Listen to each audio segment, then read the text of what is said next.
Welcome to the July 17th Council on Developmental Services meeting. Christine Hainsworth-Strauss, Vice Chair. We'll start with any introductions. Is there anybody on other as a guest other than the council? Adrian Benjamin is here. Is anybody else that I can't see? Mary Pat DiCarlo from the Department of Developmental Services, Director of Workforce Strategies. Thank you for joining us today. We look forward to hearing from you. You're welcome. Anyone else out there, Kevin? I can't see.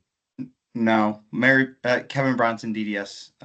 No, Mary Pat's actually not a guest. She's a agenda item. Okay, this is the opportunity for public participation. So Adrian, do you have anything? You have 3 minutes. Yeah, thank you. Hi, I'm Adrian Benjamin. I was on the council for about a dozen years, and now I'm not. But I have some information that I think it's personal information about my daughter, and I won't name her, but it might be something that other people with kids with ID and autism are interested in. Of course, when she was little, we had her genetically tested, and nothing was wrong. This is 25 years ago. We just had her genetically tested again.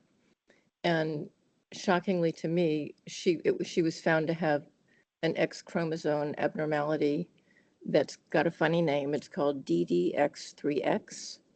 DDX3X. So because of all the incredible advances in genomic research and the hunt to try to figure out more about how autism is caused, this is a relatively newly identified genetic abnormality. And it explains my daughter like they were here watching her. Profound, autism, not profound, but just autism, intellectual disability, seizure disorder, behavioral disorder, sleep disorder. So a lot of our kids have stuff like that. So I'm just saying, if you can get it was my neurologist who suggested we do this testing. So for me, it's not the kind of news that means we can fix things about her, but it's an enormous piece of information about why she's stuck the way she is and how she is the way she is. So if anybody's interested in that, just or pass the word along. It's pretty profoundly interesting information to me. That is all. Thank you so much. Thank you so much. And yeah, every piece of information helps. So, okay, so the previous minutes are up on the web, I believe. The video is available there. The transcript is available there. On to Shannon's report. Shannon. Hi, this is Shannon Giacovino, DDS Ombudsperson. I sent my report out yesterday. I didn't receive any questions or requests to discuss any particular issues, so I don't have anything additional to report, but if anybody has any questions, feel free to ask.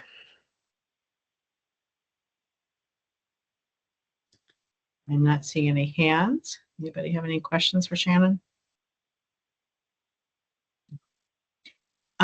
Shannon, do you happen to know the date of the special session or the estimated date of the beginning session in September? This is Shannon Giacovino, DDS Ombudsperson. I do not. I don't live in that world anymore, but Kevin's shaking his head no. I was going to say, if anybody knows, it would be Kevin. Okay. Kevin Bronson, DDS. The governor's office hasn't, or I think it's the Secretary of State, or maybe the governor, or one of the two announces special session, and it hasn't been announced yet. I'm sorry, I was out of town, so I appreciate the boost. Christine Strauss again, Chair. Kevin Bronson, DDS. Christine, you probably won't see it at least for another month, maybe. Thank you. Okay. Lisa Velardo, our Deputy Commissioner. Thanks, Christine. Oh, sorry, Kevin Bronson, DDS. Adriana has her hand up raised, Christine. Thank you for tuning in. Adriana, any question for Shannon? Hi, everyone. Good evening. Adriana Ramirez, council member, family member. Sorry, I'm on my phone, so finding that little hand is hard. Shannon, thank you for all the information on your reports and everything. And I am trying to really pay better attention to those reports because they are so full of information. I was just curious on the areas of concern. I see provider accountability listed. I was just curious what that is as far as accountability for the providers.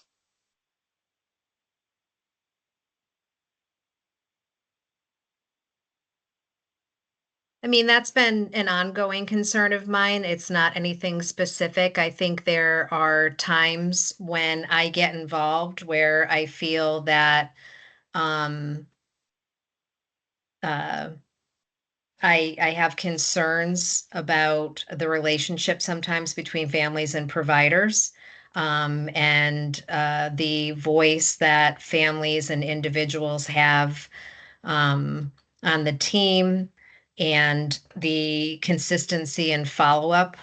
This isn't with all providers. It's with, generally people are coming to me because there's an issue. There are certain people you'll see that there's an area where I talk about ongoing issues. There are certain people who I hear from every month. And it concerns me that sometimes without outside involvement, there are issues that just sort of linger and never get resolved and are a constant source of frustration for families. And, so that's where that comes from. I just think accountability is important. People get paid to do a job, they should do it. Thank you. Agree. Thank you so much for that and all the information. Like I said, sorry, Adriana, from council member, family member. I am definitely gonna look at that report more in comparison because I think it has a lot of great information and all the great work that you're doing to be able to, even though it's easy to understand, but it has a great snapshot of concerns in the community that what they're looking for and asking for, that they're coming to you because they're not sure where else to go, or they've gone to other places and not received any answers.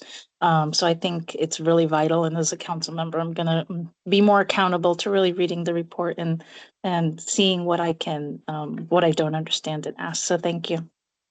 Thank you, Adriana. This is Shannon Giacovino, DDS ombudsperson. And, anybody can reach out to me at any time. If you have questions about my job, if you have issues, there's a few of you that reach out to me on a fairly regular basis when you're talking to individuals and families who are having issues. Don't ever, ever hesitate to refer someone to me. If I'm not the right person to help them, then I will help them find the right person. So you're never bothering me. You are never asking me to do something extra by reaching out to me. If you know someone has a question or an issue, send them my way.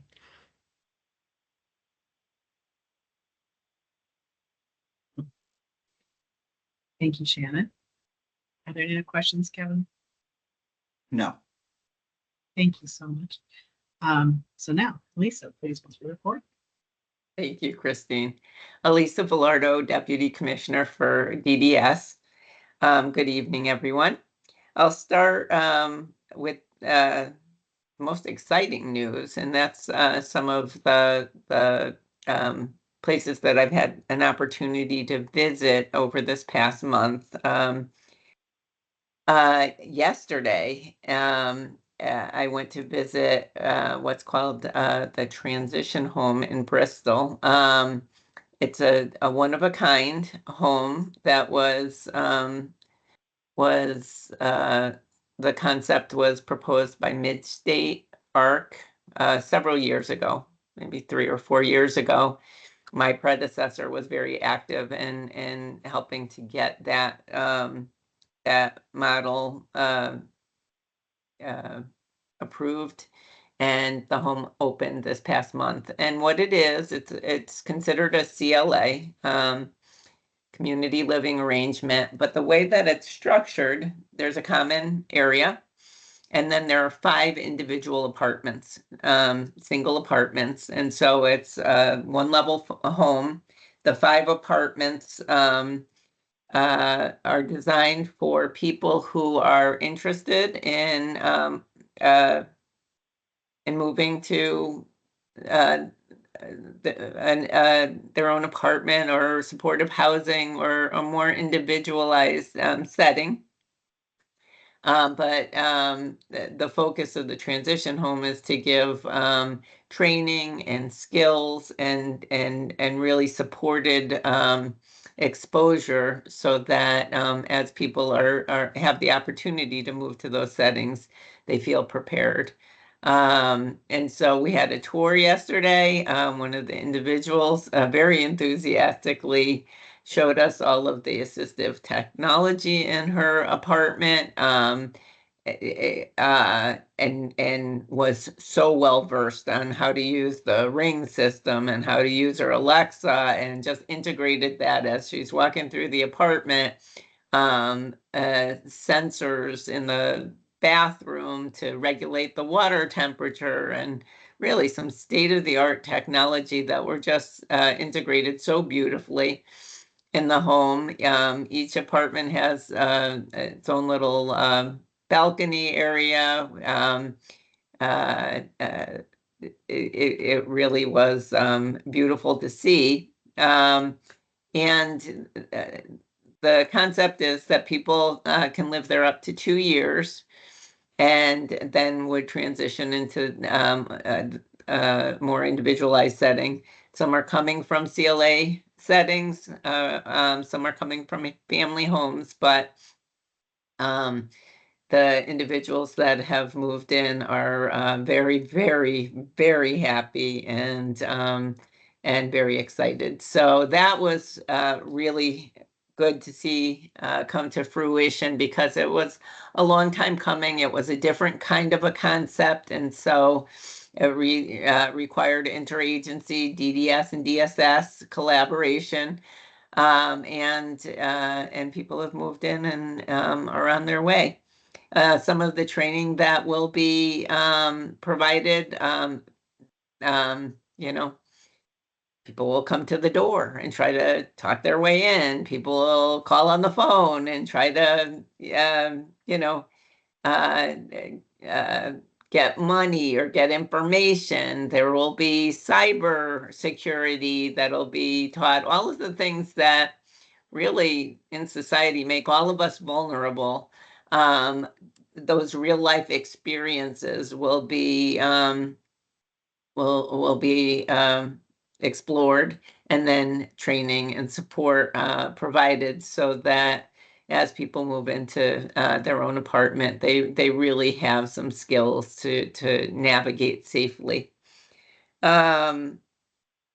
Also yesterday, we had our monthly respite center tour each month. And I think I mentioned when last we met, each month we identify a different respite center. Yesterday was New Haven Respite Center, Family Respite Center, where the respite team and our assistive technology team come together and give a tour of the respite center. Each of our respite centers, we have 12 across the state, are fully equipped smart homes.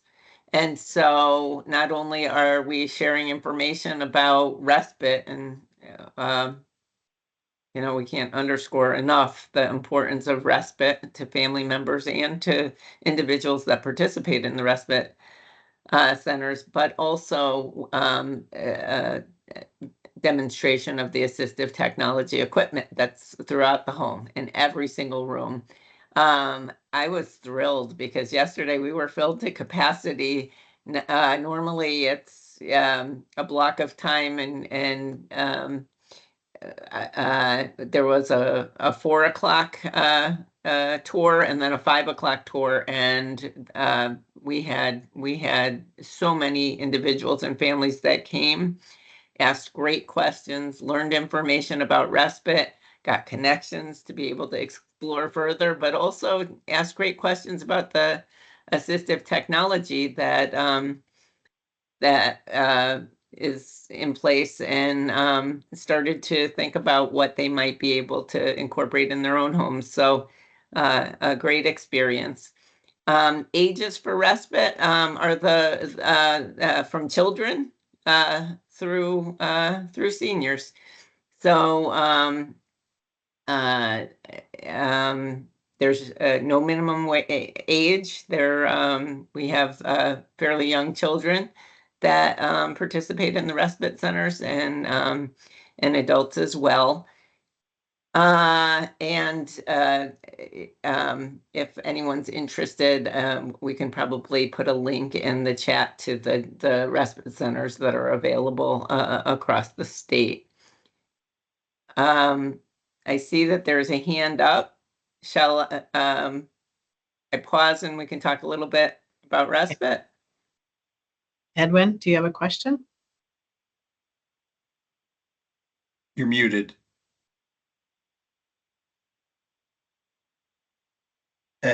Ed or Van, you're muted. I'm sorry. Yes. Sorry. I went by yesterday at 2 o'clock and got a private tour because I had a 5 o'clock conflict. And I can't speak highly enough of the staff that's there. The facility, it is just fantastic. Thank you so much. And I heard that from so many family members that came, and I don't think you're the only one that got a private tour. But I felt it myself. It's such a welcoming environment, and there were a couple families that came in that said, I'm anxious about, safety is paramount. I'm anxious about even thinking about respite, and to just see them at the end of the tour after they had the chance to engage with Alex was the manager and Mary the AT team member, and how reassuring it was heartening to me as well. It was a very, very good experience. And so those tours happen monthly. Each month it's a different location. And our goal is to make sure that people are aware of those centers as resources, and also can make appointments to come and just try the technology and explore, use, play with some of the devices to see if some of those devices might work for them. And then this has been a busy period as far as being out and visiting, but there was our supportive housing a program in New Britain, Connecticut. It's called the Ellis Block, and CCARC is the provider. They just had their ribbon cutting last week, and I had the opportunity to go out and meet some of the individuals that are living there. And so each of the supportive housing developments has its own vibe, I would say. They're all beautiful, they're all lovely, but they're all designed differently, they're all laid out differently. And this was an old mill that had not been occupied in 4 decades. It had sat empty. And it was completely renovated in conjunction with the Historical Society. So all true to the period. And I can't even tell you how beautiful this setting is. If you have the chance to drive by, the apartments have huge, probably 20-foot ceilings, all the exposed brick. Just absolutely gorgeous. All the windows are brand new, but designed according to the period where the building was constructed. There's a fully outfitted health fitness center, community room, billiards room. And so then I went and visited some of the individuals that had moved in, and actually one of the individuals has agreed to participate in an upcoming Fourth Tuesday forum. But Joanne is the woman who showed me her apartment and shared her experience. And they call her the mayor of Ellis Block because she knows everyone. And she was in her element. She was talking with the developer, and she was talking with the uh, uh, uh, the mayor, and she was just sharing her experience and loving her new place. So I would encourage you. I think in August is the Fourth Tuesday Forum on supportive housing, and if you have the opportunity to tune in, you'll get a chance to meet Joanne yourself. So those are some of the exciting travels that I've had over this last couple of weeks. I did want to share a memo that we had sent out earlier this month that's been very well received through our Ops Center that talks about funding for providers and the new funding guidelines that we've also distributed.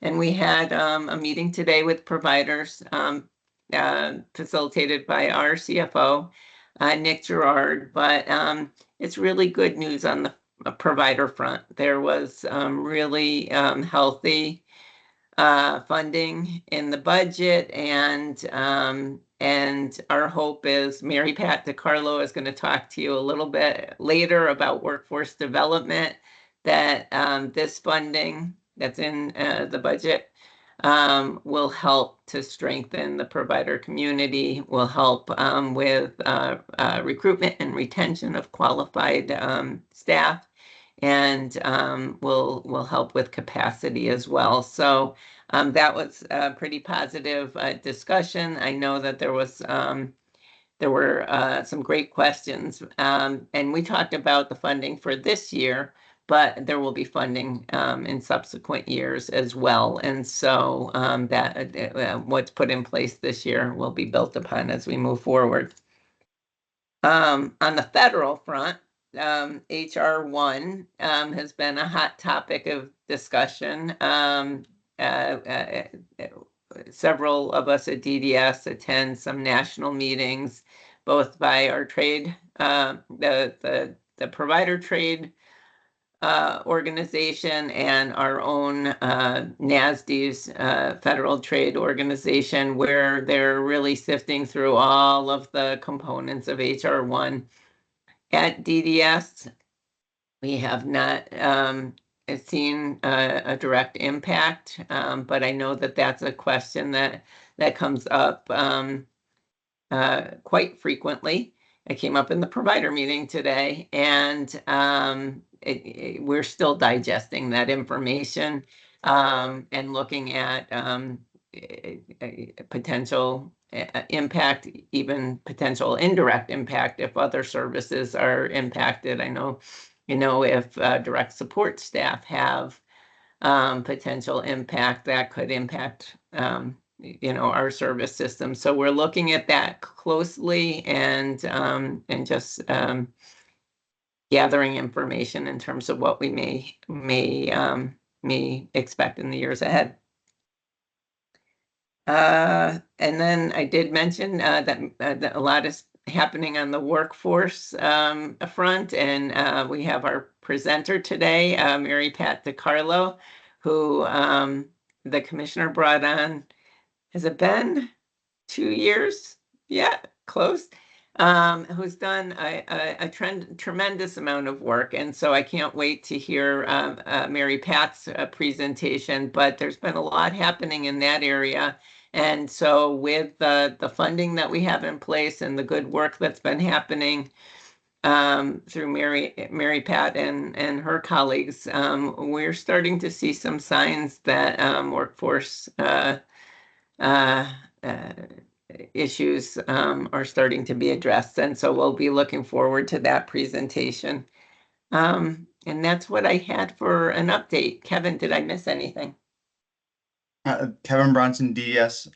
No, the only thing I would just mention to the group is that the plan was to have a legislative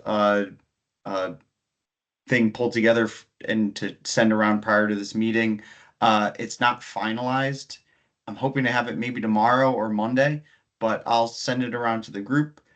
You can review it, take a look at it. It has all the bills that we've been tracking and just how it impacts DDS. Happy to answer that right now. Elisa and I are happy to answer that questions that people have, but it also might be a better idea just to read, digest, and talk about it in the next meeting. Also, everyone has my email address, so feel free to reach out directly because I know we don't have an August meeting. So, and that would be it, Christine. Oh, and I guess I don't know if people have questions for Elisa. Sorry. That's what I was just going to ask. Any questions for Deputy Commissioner? I'm not seeing any hands. Kevin, do you see any? Sorry, Kevin Bronson. No, she got off. I'm smiling because she got off very easy, it looks like. This is Shannon Jacovino, DDS ombudsperson. I thought Adriana was writing something in the chat, but maybe not.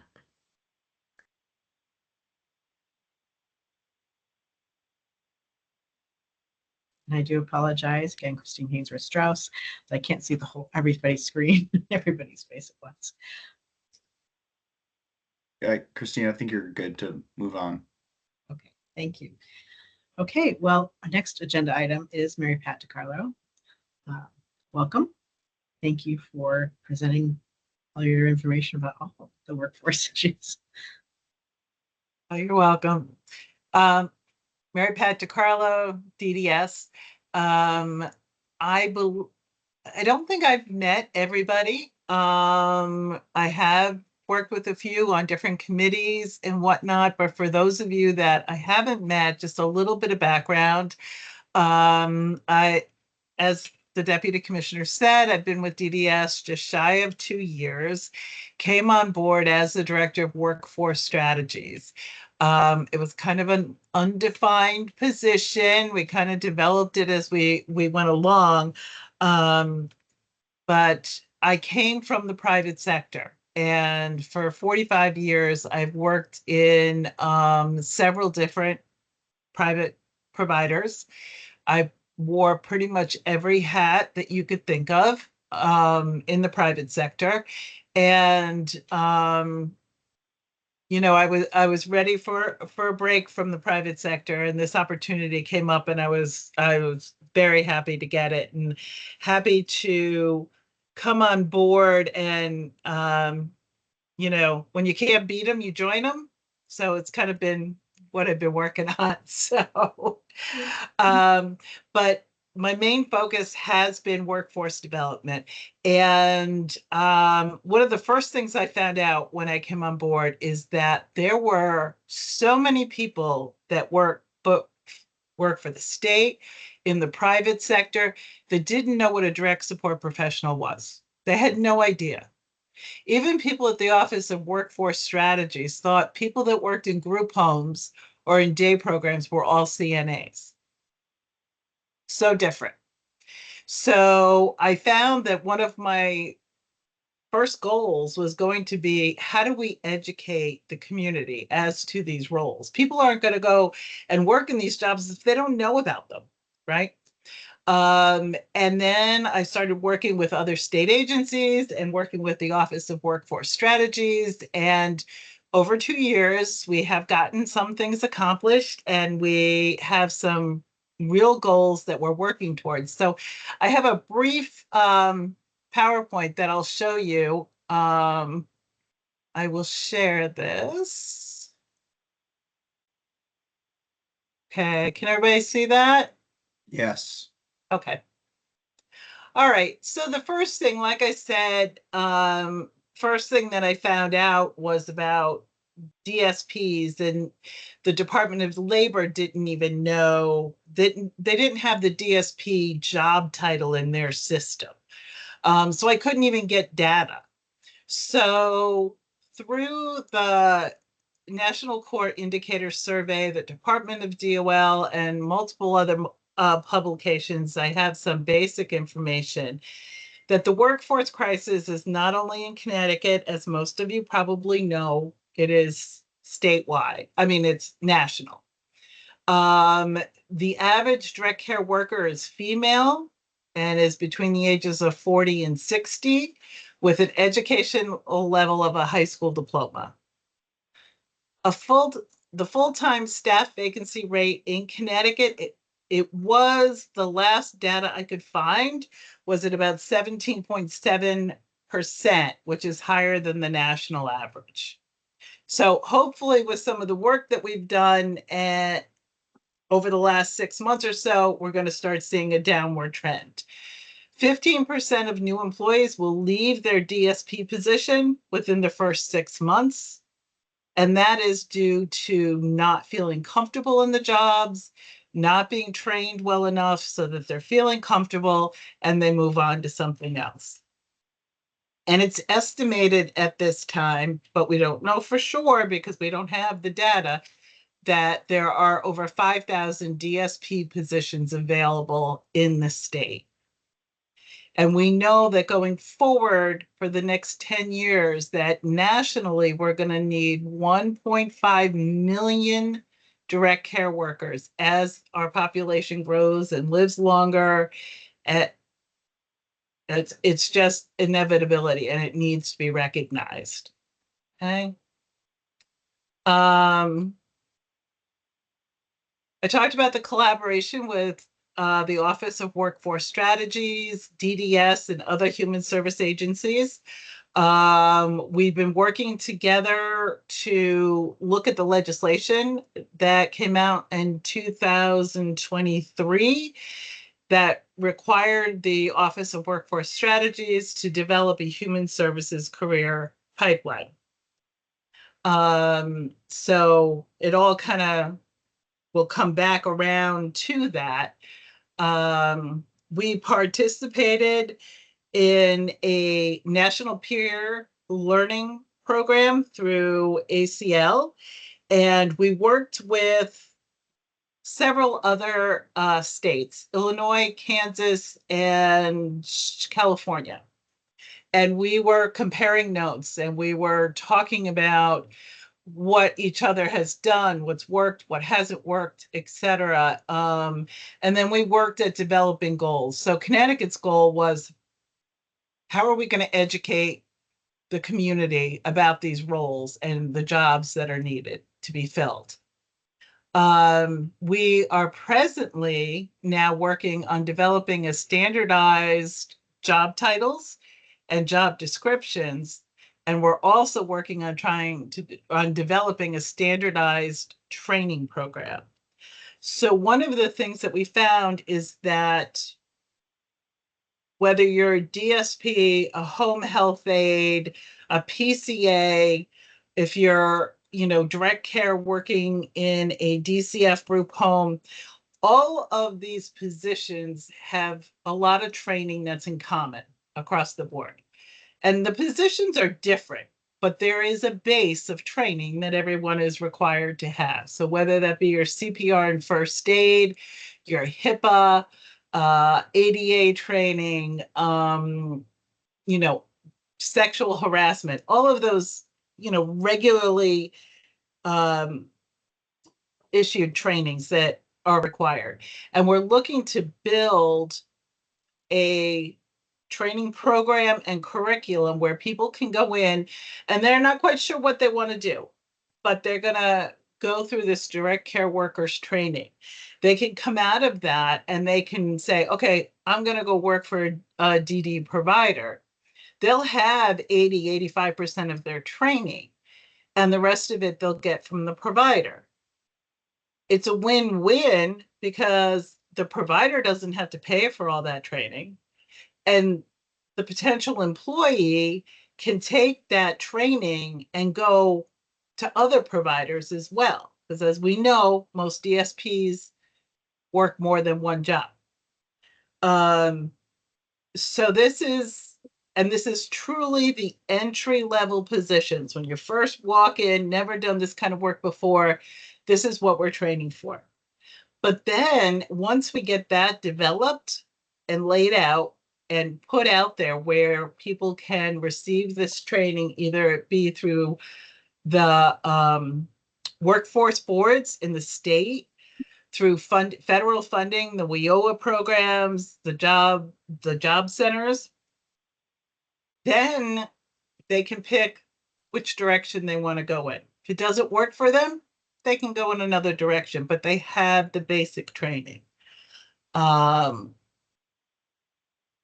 So that's the real focus right now. But the one thing that we did, and Kevin was a big part of this, we worked to develop a marketing campaign specifically for the direct support professionals at the qualified providers. And I don't know if any of you saw commercials or billboards, print ads, radio ads, but it was fun, it was exciting, and I think it was successful.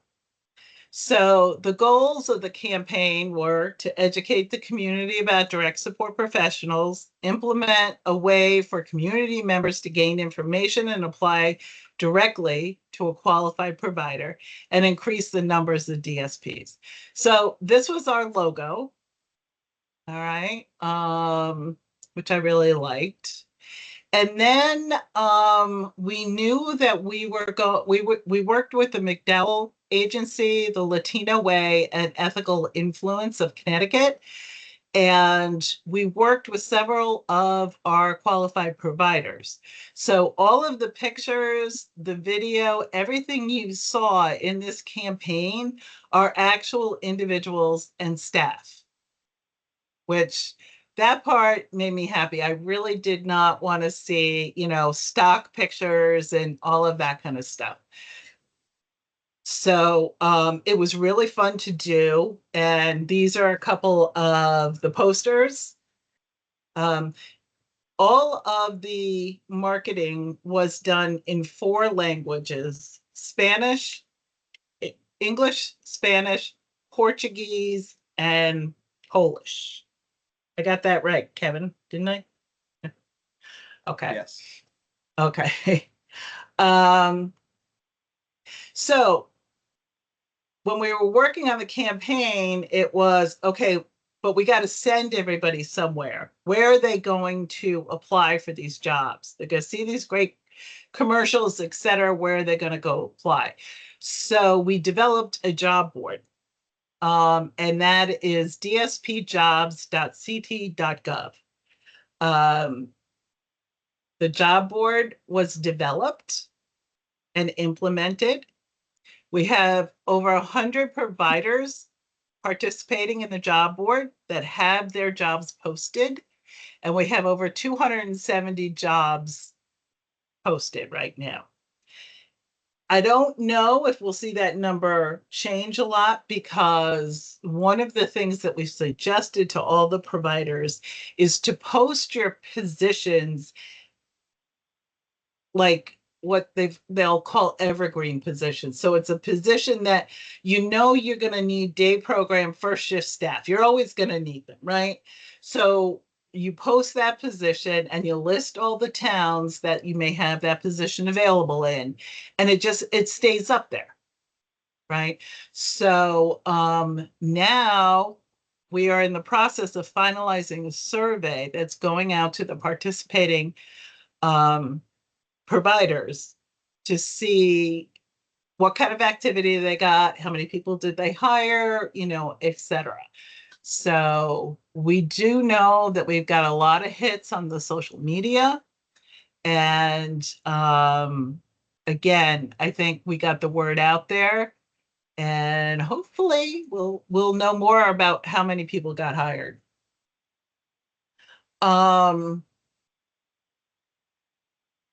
So moving forward, more work to be done. I think my job, the group that I'm working with, our jobs got a little easier with the increase in funding that will be going to the providers and will be going towards hourly wage. But this is the focus of what we've been working on, and people are recognizing this position and understanding what the work is. Oh, the other thing I forgot to mention is the commissioner did several television spots on the news stations, and he talked about direct care workers, our DSPs, and how it truly can be a career pathway, because so many of us, including himself, were direct care worker when they started. So we were really kind of emphasizing that. So if you want to see more of the campaign materials, it is on the DDS website now. And eventually we're going to get the commercials on there as well. So, and that's kind of it. Is there questions? Deirdre. Hi, Deidre Tool Council. I just wanted to commend you for an excellent job. I just think you looked at all the pieces that were so important and really balanced it. I think it's so important to get all these different languages, the social media piece, just getting out there. And I love the ads. I did see some of them, and I think it's great. I'm glad you mentioned that they're real people. So I just think you worked really hard, and I think it's great. Congratulations. Great. Well, to Kevin as well. Kevin as well. It's a lot of hard We work. spent a lot of time together. You can tell it was a lot of hard work. Thank you. Nicole? Excellent job, Mary Pat, and everybody else that's been involved. I know this has been a labor of love for a few years. I just wanted to ask you, and I know it might be down the road. I might be jumping the gun a little bit. But do you guys have any plans for any specific autism training in this program requirements for providers in general? Not yet. I think the training that we're doing is very broad. And the part to me, the way I see it is that portion of the training someone would receive would be when they get to their program. So getting information about the individuals they're working with, the program type, etc.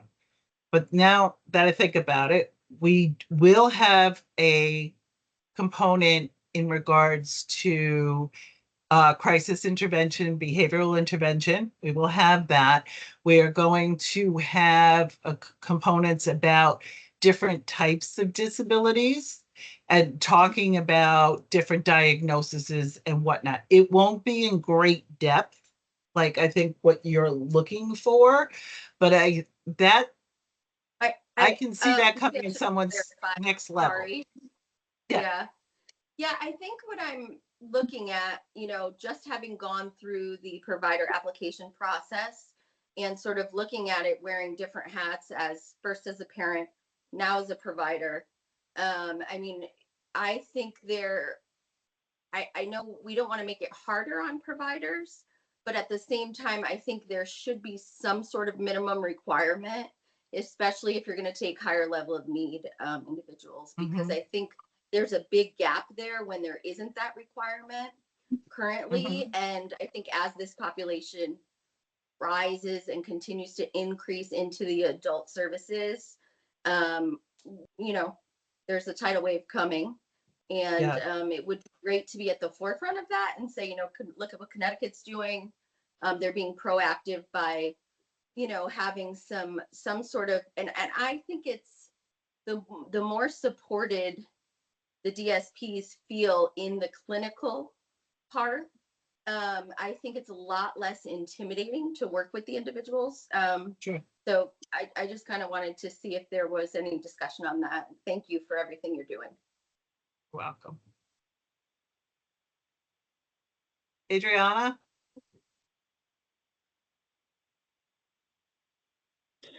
Hi, Mary Pat, Adriana Ramirez, council member, family member. Thank you for that presentation. I was along the lines of what Nicole was asking. I know in previous conversations in other types of meetings and discussions of the DSP/PCA, when we talk about like CFC or let's say DSS and DDS and trying to get support for that career path. Now, is there any talks of creating a like tiering system for DSPs, and I think what Nicole was referring to as well is that specialization to help with a career path where you can have an entry-level DSP and maybe specialized in XYZ, where they may have a different pay rate to allow staff to have, specialized training and, reimbursement for that specialization, and maybe looking at retention rates and things like that. So that way, our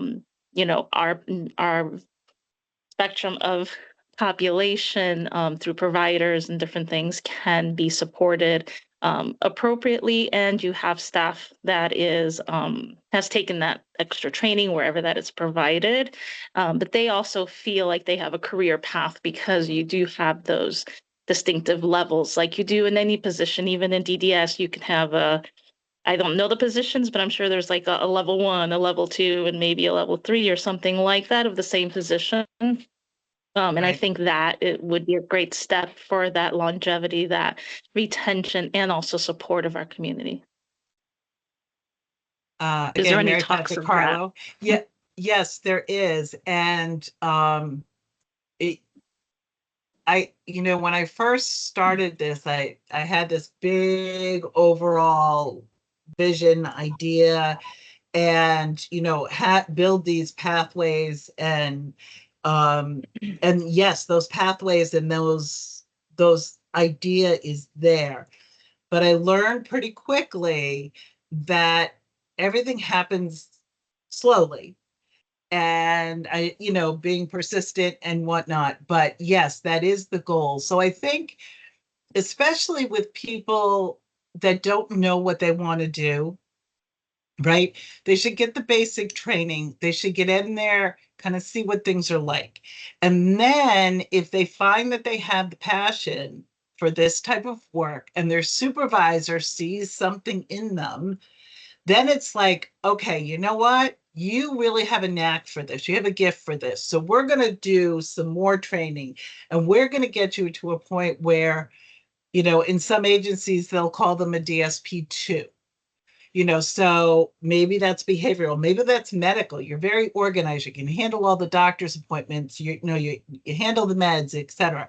So they can go in those directions, and then eventually to a program assistant manager, program manager, and work their way up through administration. I mean, again, there's so many people that are presently in the field that's exactly what they did.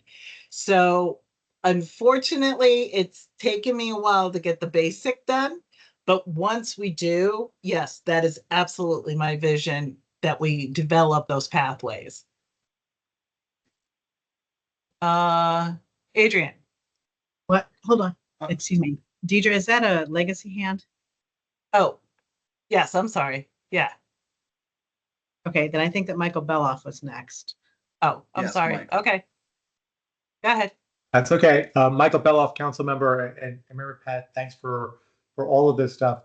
I wonder, what we're seeing as as someone who's here in the community, because of the lack of staffing and the difficulty of finding staff, a lot of times, especially with changes to DDS over the last year or two, we're seeing more and more family members kind of stepping in as PCAs, not because they want to or because they have to, and because of the lack of staffing that to do that. I think it would be important to make sure that those family members who are sometimes parents, who are sometimes siblings, who think they know what they're doing because they grew up with the individual, often may lack certain skills that are important, especially when you're trying to implement an IP.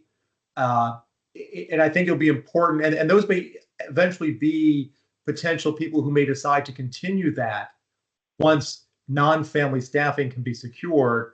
I think it would be important to make sure that those folks become adequately trained in certain basics for both of those purposes. And that's something should be thought about and considered as part of this program.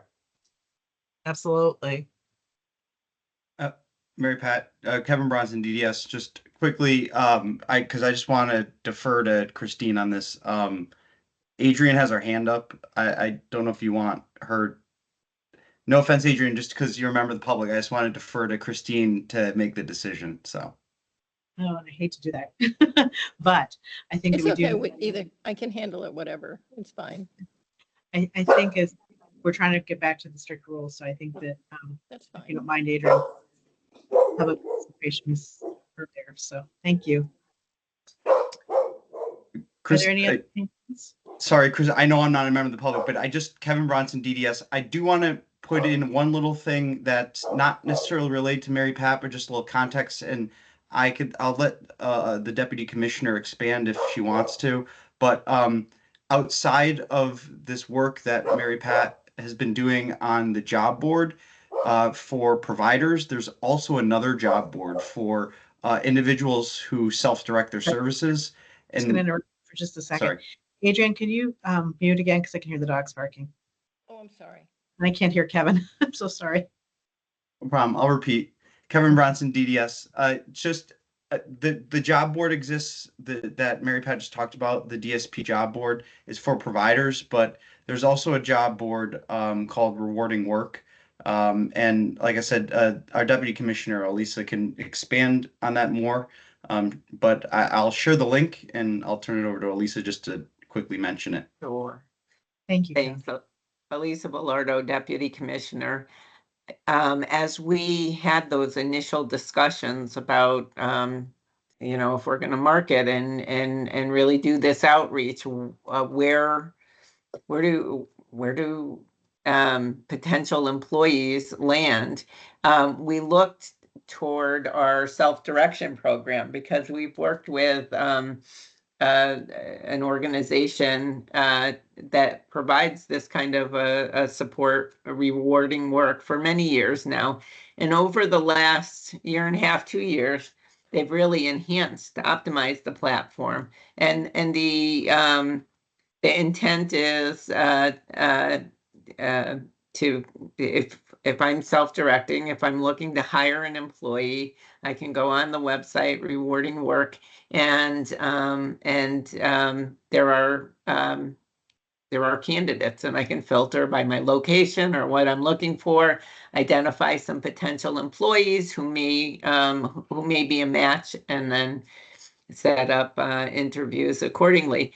And so we have had that in place. In fact, we had the issue where there was a period of time where we had so many potential employees that were signed up through Rewarding Work that we had to double down and make sure that people knew that it was a resource, because we wanted to make sure that if people were interested, that they were getting outreach and connecting with potential employers. So we looked at that platform as we designed the job board that Mary Pat shared, and I think the two are very complementary as far as making sure that providers and potential employees have the opportunity to match in the same way that people who self-direct can match with potential employees. Thank you, Elisa. Christine Hainsworth Strauss, Vice Chair. Any other questions? I see none. Okay. I started putting something. Mary Pat, I'm going to go a different direction just on her presentation. I think that Kevin and you and I all participated in the Department of Transportation report, and that report is now out on the DOT website, I believe, and it's 375 pages. So if anybody wants to go have some nighttime reading, it might be the place to check it with its additional appendices. But I think that there will be something coming out of that. So I don't know who might additionally report on that in September or October as we go. But Kevin, I'm just throwing that in your category, or Mary Pat, if you'd like to report back at the next meeting, that would be great. Okay, so Kevin, you've kind of given us your legislative briefing, is there something else that you would like to add? Kevin Bronson, DDS. I'm happy to answer any questions people have. Like I said, I'll share the document and we can have a conversation next go around.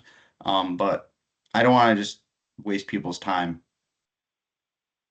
It's pretty. All I should say is it's very detailed, and a big shout out to Jill Kennedy who put it all together. She did great work this session. Thank you, Kevin. I know we're all anxious to see how all the stuff lands for our population.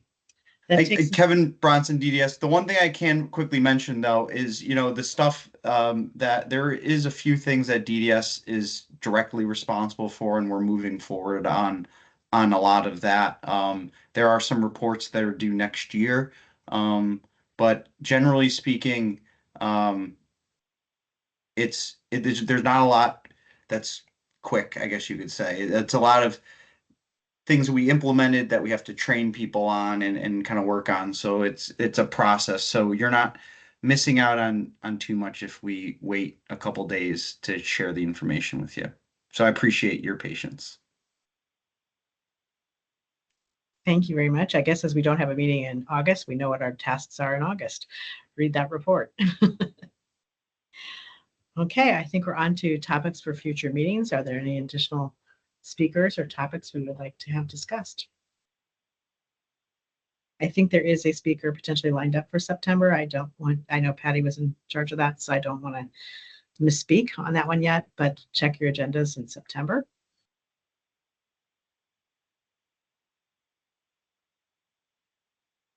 I'm not seeing any hands. Kevin, are you seeing anything? Michael has his hand up.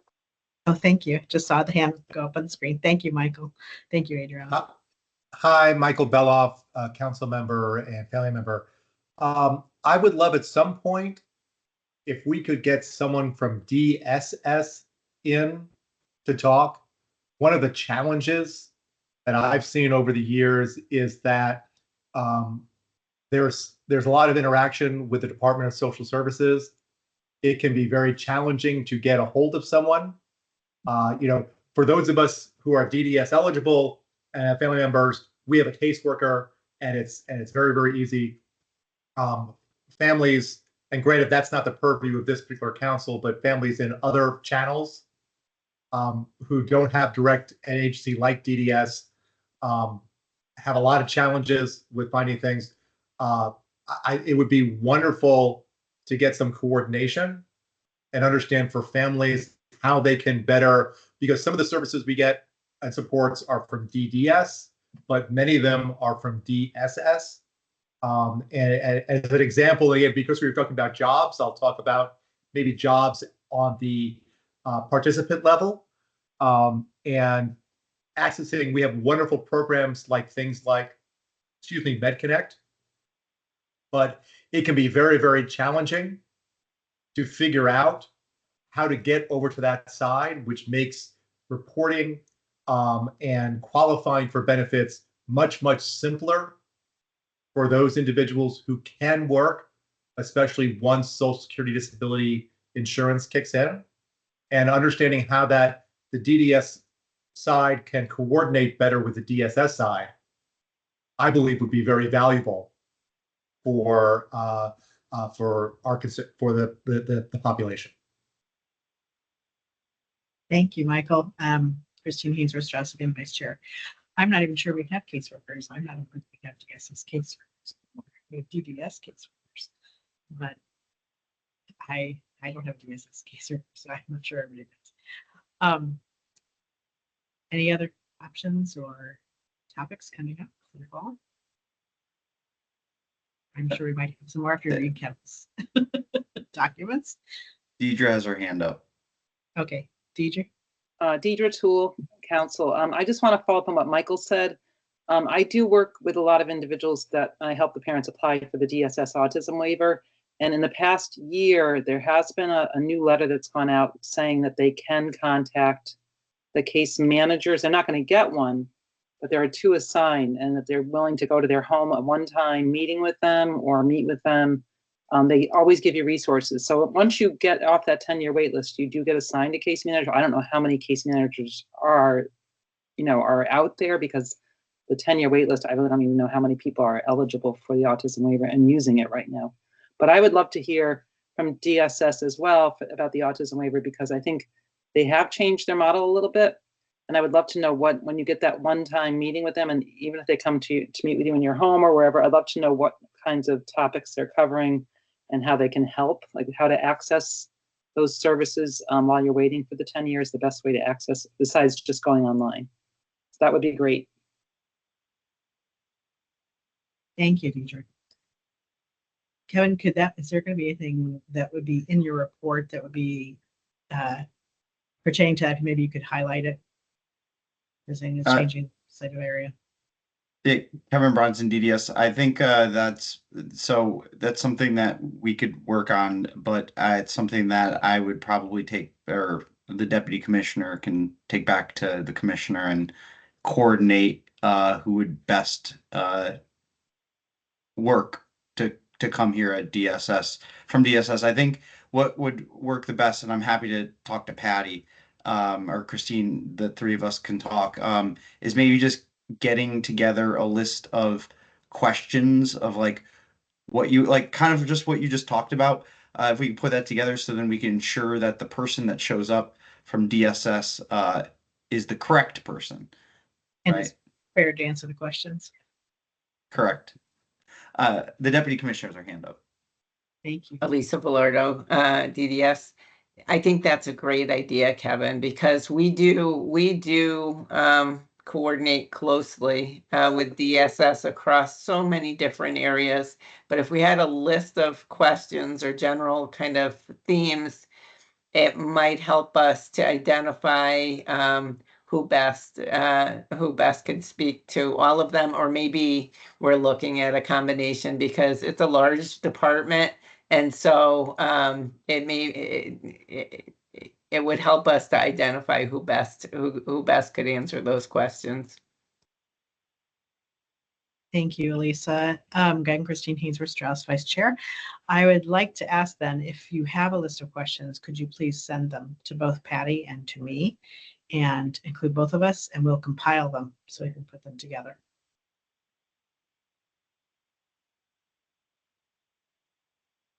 Any other topics or questions at this time?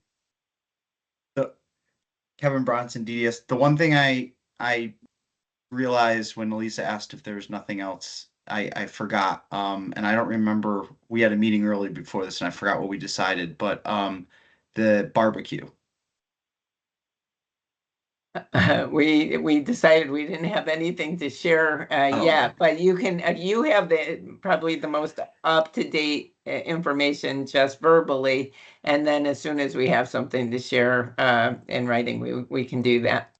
Sorry, Kevin Bronson, DDS. I'm going off of my brain, not paper notes. So we don't have a flyer yet to share, but you can mark your calendars, and we will share a flyer. But September 6th, it's the first Saturday of September, it's the weekend after Labor Day. What we're planning on doing is DDS and Special Olympics, among other groups, are partnering and putting together the first unified, we can call it competitive barbecue event, as competitive as a unified sport would be. But the idea is that that's the plan. I don't have much more information than that. There is going to be a sign up where teams can sign up. They can choose their it's not as traditional as you would expect, but they can choose their protein, et cetera, et cetera. The information will go out in our newsletter to providers. But the idea is that, to try to get a group of a team together and come. And I should also mention it's going to be down at Camp Harkness. So, and Deputy Commissioner has her hand up.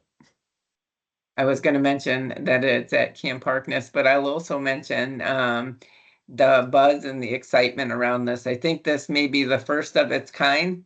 And our own regional director for the South region, Crest Secaroli, who's avid, who's competed in many barbecue competitions himself, has worked really hard on getting this together. As Kevin mentioned they're looking for teams. I know they've selected the judges, but this is going to be a big event. And I might even say first annual integrated barbecue competition. It's the real deal. I'm sure it's going to be an amazing event. So we'll share to come. Kevin Bronson, DDS. Thanks, Christine. Thank you. Do you have a time? Kevin Bronson, DDS. I do not have a time yet. I'm waiting in full transparency. I'm waiting for Crest to give me the information so I can create a flyer to share out. So it's coming. I'm sure there are always going to be conflicts, but I know that one of the agencies has a big fundraiser that day and definitely into the evening. So well, thank you so much. It's exciting news. Anything else, anybody? So just to wrap up, please send me any list of questions that you'd like to have addressed. Can everyone hear me? Thank you. Yes. Sorry. It looked like it just was glitching. Okay. May I have someone's motion for German. it didn't come across. Sorry, you said it. I'll make a motion for adjournment. Thank you. I can't see who did that.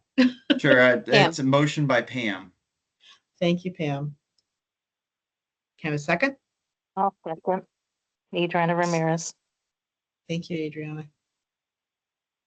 All those in favor? Have a fabulous rest of the summer. We'll see you in September. Thank you so much for attending and making the quorum today. Thank you, everyone. Thank you. Have a Bye. great summer. Bye-bye.